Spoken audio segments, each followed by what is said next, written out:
സുരേഷ് ഗോപിയുടെ ചൊൽപ്പടിക്ക് നിൽക്കാൻ 5 MP ആവശ്യമുണ്ടെന്ന് സുരേഷ് ഗോപി നരേന്ദ്രമോദി അറിയിച്ചു.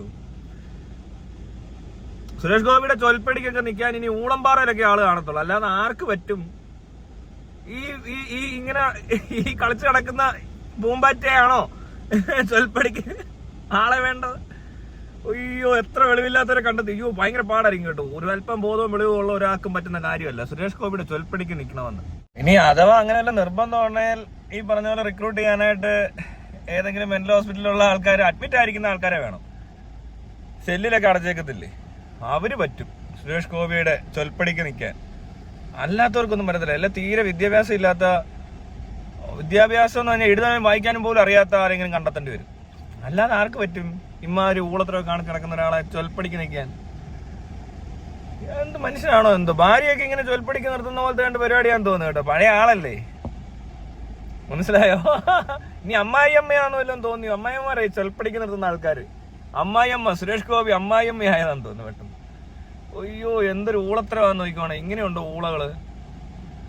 ഇങ്ങനെ ഊളത്തരം എന്ന് പറയുന്നത് ഭയങ്കര വെറൈറ്റിയാ, ഏറ്റവും പുതുമയുള്ള ടൈപ്പ് സാധനമായിട്ടാണ് വരുന്നത്.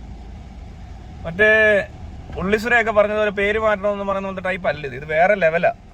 ഇതിനകത്ത് രസം ഇങ്ങനെ തോന്നുന്നോണ്ട് കുഴപ്പമില്ല. പക്ഷെ ഈ പുള്ളി പോയി ചോദിക്കുമെന്നേ, വേണേ വിളിച്ചും പറയും ഒരു മടിയില്ലാതെ. ഏത് സ്ഥലത്ത് നിന്ന് എന്ത് മണ്ടത്തരം പറയാനും തീരെ മടിയില്ലാത്ത ആളുകൾ എന്ന് പറഞ്ഞാല് അവരുടെ പ്രശ്നം എന്തായിരിക്കും എന്ന് ആലോചിച്ച് നോക്കിയേ. ഇങ്ങനെയുള്ളവരെ ഇപ്പൊ അലിൻ ജോസ് പെരേരയും സുരേഷ് ഗോപിയുടെ ഡാൻസ് ഏകദേശം ഒരുപോലല്ലേ? ആറാട്ടനെ സംസാരിക്കുന്നതും സുരേഷ് ഗോപി സംസാരിക്കുന്നതായിട്ടുള്ള കാര്യങ്ങളൊക്കെ ഏകദേശം അടുത്തടുത്ത് വളരെ സാമ്യം തോന്നിക്കും. ഈ കൂട്ടത്തിൽ പെടുന്ന ഒരാളാണെന്ന് തോന്നുന്നു. അലിൻ ജോസ് പെരേരയും സുരേഷ് ഗോപിയുടെ ഡാൻസ് ഒന്ന് കമ്പയർ ചെയ്ത് നോക്ക്. രണ്ടും ഏകദേശം ഒരുപോലെ. അതേപോലത്തെ ഒരു അവസ്ഥയാ സുരേഷ് ഗോപിക്ക്. ഈ ഇലക്ഷൻ പ്രചരണ സമയത്ത് ഡാൻസ് കളിക്കുന്ന കണ്ടിട്ടില്ലേ? അവന്റെ പാട്ടെടുത്ത് ഇതിനകത്തോട്ട് ഇട്ടാൽ മതി ഇയാളുടെ ഡാൻസിന് ബാക്ക്ഗ്രൗണ്ടില്. അത് തമ്മിൽ എന്താ വ്യത്യാസം എന്ന് വെച്ചാൽ പ്രത്യേകിച്ച് വ്യത്യാസമൊന്നുമില്ല. ഒരാള് സിനിമയിൽ അഭിനയിച്ചിട്ടുണ്ട്, മറ്റേ ആള് അല്ല, അങ്ങനെയല്ല. ഒരാൾ നായകനായിട്ട് അഭിനയിച്ചിട്ടുണ്ട്, വേറൊരാള് ജൂനിയർ ആർട്ടിസ്റ്റ് ആയിട്ട് അഭിനയിച്ചുകൊണ്ടിരിക്കുന്നു. ചിലപ്പോൾ പറയാൻ പറ്റത്തില്ല. ഇങ്ങനെ പോയ സുരേഷ് ഗോപിക്കൊക്കെ നായകനായിട്ട് അഭിനയിക്കാൻ പറ്റുമെങ്കിൽ ചിലപ്പോൾ അലിൻ ജോസ് പെരേരയ്ക്ക് നായകനായിട്ട് അഭിനയിക്കാൻ പറ്റുമെന്ന് അലിൻ ജോസ് പെരേരയ്ക്ക് തോന്നുന്നുണ്ടെന്ന് തോന്നുന്നു. ഇയാളെയൊക്കെ കാണുമ്പോഴേ പ്രതീക്ഷ വരും. ഇത്രയും മണ്ടന്മാർക്കൊക്കെ സിനിമയിൽ അഭിനയിക്കാം, ഇലക്ഷൻ മത്സരിക്കാം എന്നൊക്കെ പറഞ്ഞു കഴിഞ്ഞാൽ മണ്ടനല്ല സുരേഷ് ഗോപി. സുരേഷ് ഗോപിക്ക് വെളിവായില്ലാത്ത. സുരേഷ് ഗോപിക്ക് കുറച്ച് വിവരമൊക്കെ ഉണ്ട്. സംസാരിച്ച് ചില സമയത്തൊക്കെ കറക്റ്റായിട്ടൊക്കെ വരും. അല്ലാതെ ഈ വെളിവില്ലായ്മ വരും, മനസ്സിലായില്ലേ? കൺട്രോൾ വിട്ട് സാധനങ്ങൾ കൈവിട്ട് പോകും. അങ്ങനെ വരുമ്പോഴാണ് പണിയാവുന്നത്. ഇമ്മാതിരി കളി കളിക്കും വന്നിട്ട് എന്തൊക്കെയോ പറയും. ആളാവാൻ വരരുതാ എന്ന് പറയത്തില്ലേ, അതുപോലെ സാധനമൊക്കെ വരും. അല്ലാതെ വിദ്യാഭ്യാസ കുറവൊന്നുമില്ല. ആൾക്ക് കുറച്ച് കാര്യങ്ങളൊക്കെ അറിയാം. ഇനി എന്തെങ്കിലും വായിച്ച് പഠിച്ചുകൊണ്ട് വരാനാണെങ്കിലും പറ്റുന്ന ടൈപ്പ് ഒരാളാ. പലർക്കും പല ഇവിടുത്തെ മറ്റ് രാഷ്ട്രീയക്കാർക്കോ അല്ല സിനിമാക്കാർക്കും പറ്റാത്ത ചില അങ്ങനെയുള്ള ചില കാര്യങ്ങളൊക്കെ ഉണ്ട് കേട്ടോ. സുരേഷ് ഗോപി ചിലയിടത്തൊക്കെ നല്ല രീതിയിൽ സംസാരിക്കുന്ന നമ്മൾ കേൾക്കാം. പക്ഷെ പറഞ്ഞിട്ട് കാര്യമില്ല. ഇത് എപ്പോഴും ഇല്ലല്ലോ, ഇതിങ്ങനെ തിരിഞ്ഞും പറഞ്ഞും വന്നോണ്ടിരിക്കുമല്ലേ. തോക്ക് കണ്ടോ എന്ന് ബാല ചോദിക്കുമ്പോൾ ആറാട്ടണ്ണൻ മാറ്റി മറിച്ചും പറയത്തില്ലേ എന്ന് പറഞ്ഞ പോലെ സുരേഷ് ഗോപി ഇങ്ങനെ മാറ്റി മറിച്ചൊക്കെ പറയും, ഡാൻസ് കളിക്കും. അപ്പൊ അങ്ങനെയൊക്കെ നോക്കുമ്പോൾ ശരിക്കും പറഞ്ഞാല് തിയേറ്ററിന്റെ മുന്നിൽ കൊണ്ട് നിർത്തുവാണെങ്കിൽ ആൾക്കാർക്ക് വലിയ കുഴപ്പമില്ല. ഇത് ചുമ്മാ ഒരുമാതിരി എന്താ ഇലക്ഷനൊക്കെ കൊണ്ടാണ് നിർത്തുന്നത്, അതിന്റെ കുഴപ്പമാ, വേറെ കുഴപ്പമൊന്നുമില്ല. തിയേറ്ററിന് മുന്നിൽ ഇതേപോലെ പാട്ടൊക്കെ പാടി സിനിമ പ്രൊമോട്ടൊക്കെ ചെയ്യുവാണെങ്കിൽ ഓക്കെ ആണ്. അതിന് പറ്റിയൊരു കളവാ പുള്ളിക്ക് ഉള്ളത് അല്ലേ? പുള്ളിയുടെ ഒരു കഴിവ് ശ്രദ്ധിച്ചാന്നോ?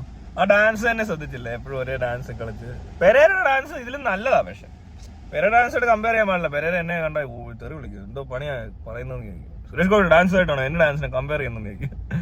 എന്നാലും സുരേഷ് ഗോപിയുടെ ഒരു കാര്യം, തോറ്റ് തുന്നം പാടും. ഇപ്പൊ കണ്ടോണേ, ഭയങ്കര രസമായിരിക്കും. തോറ്റ് കഴിഞ്ഞ ഇയാൾ എങ്ങനെ പിടിച്ചിരിക്കുന്ന മനസ്സിലാകത്തെ. ആ കുമ്മനത്തിനെ എല്ലാവരും ഒതുക്കി.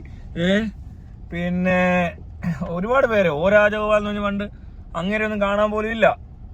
പിന്നെ വേറെ ആരാ, ഒരുപാട് പേര് ഒതുങ്ങിപ്പോയെന്നേ, കാണാനേ ഇല്ല.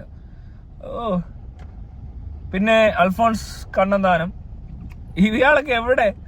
കുറെ പേര് ഒഴിഞ്ഞു പോയി ഒന്ന് കറങ്ങിയിട്ട്. സുരേഷ് ഗോപി കല്ല് പോലെ നിൽപ്പുണ്ട്. എനിക്കൊന്ന് മറ്റവർക്ക് ആ മണ്ടത്തരം പറയാൻ ഇനി ബാക്കിയില്ലായിരിക്കും. അവരങ്ങനെ മണ്ടത്തരം പോരാ എന്ന് തോന്നി കാണും. അപ്പോൾ രാജിവെച്ച് പോയതായിരിക്കും. ഇവർക്ക് ഇനി സ്റ്റോക്ക് ഉണ്ട്. ഇനി എന്തോരം മണ്ടത്തരം കാണിക്കണമെന്ന് എന്താ പറയണ്ടേ ചോദിച്ചു കഴിഞ്ഞാൽ ഇനിയും ഉണ്ട് 1000 എന്ന് സുരേഷ് ഗോപി പറയുമായിരിക്കും. ഇതൊക്കെ എന്താ മണ്ടത്തരം, ഇനിയും എനിക്ക് ഒരുപാട് മണ്ടത്തരങ്ങൾ ചെയ്യാൻ ബാക്കിയുണ്ടാവും എന്നൊക്കെ സുരേഷ് ഗോപി പറയുന്നുണ്ടാവും. ആർക്കറിയാം.